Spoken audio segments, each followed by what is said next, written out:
One of the things that makes Don so amazing as an arts supporter is that he understands the link between the arts community and the economic community and the overall development of a quality of life for the entire area.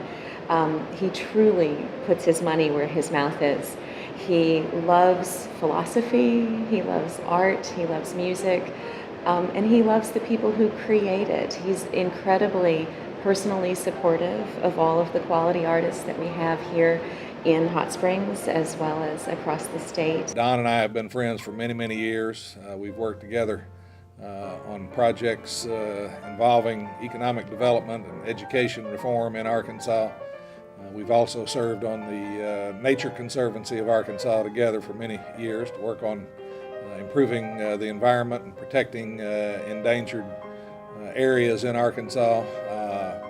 I told someone the other day that what a gentleman and a scholar Don Munro was, and said that if you look in the dictionary under gentleman and scholar, there'd be a picture of Don Munro there, because he is the quintessential gentleman and scholar if there ever was one. I chose this site because Don is such a great supporter of Garvin Gardens and of his home community, Hot Springs in Garland County.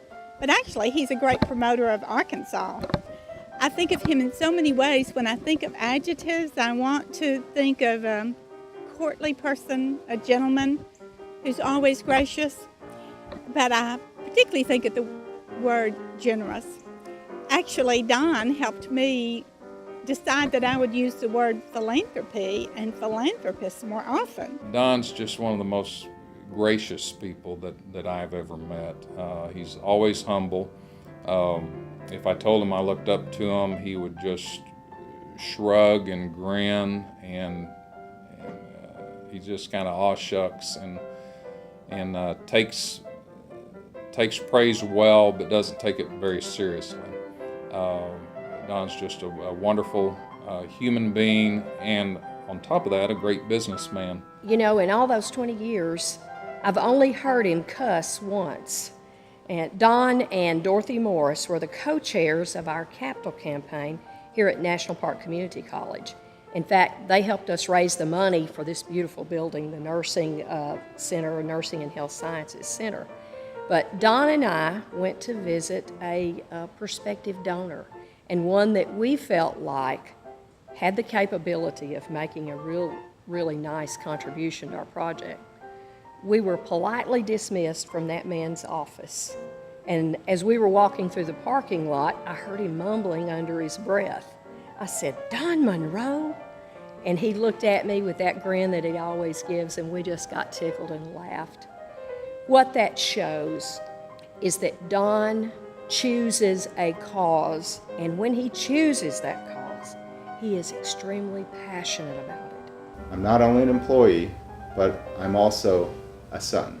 And as a son, I have certain insights, and I asked my sisters and brothers and for any antidotes, and they said, well, you know what? You really need to say one thing to make sure everybody really understands the dirt on Don. And that is that Don, despite his ties, despite his striped ties, I might add, despite the fact that he's always got his lace-up shoes on, despite the fact that he's always formal in every situation, always overdressed, Don is a rebel.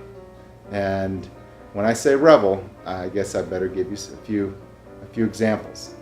If you look at Don, if you ask people who know Don and have been participants on one of his boat trips, and just so as you know, he's traveled all around the American waterways, all around the oceans around the United States over the last 15 to 20 years.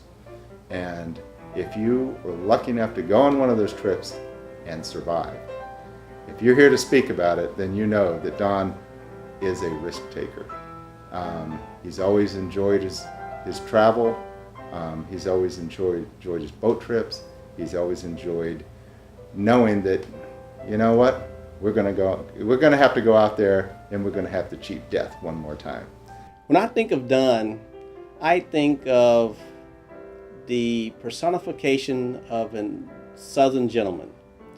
when you go to whether it's Merriam-Webster or whether it's Wikipedia, if you look up a gentleman, you're going to find Don Munro. Don, I can't say enough good things about you. We've been working together for several years on a number of different projects. If I had to sum it up, Don, I just would say that you're a difference maker. And I just wish you the very best, not only on this project, but on the many other projects you're going to be working on in the future.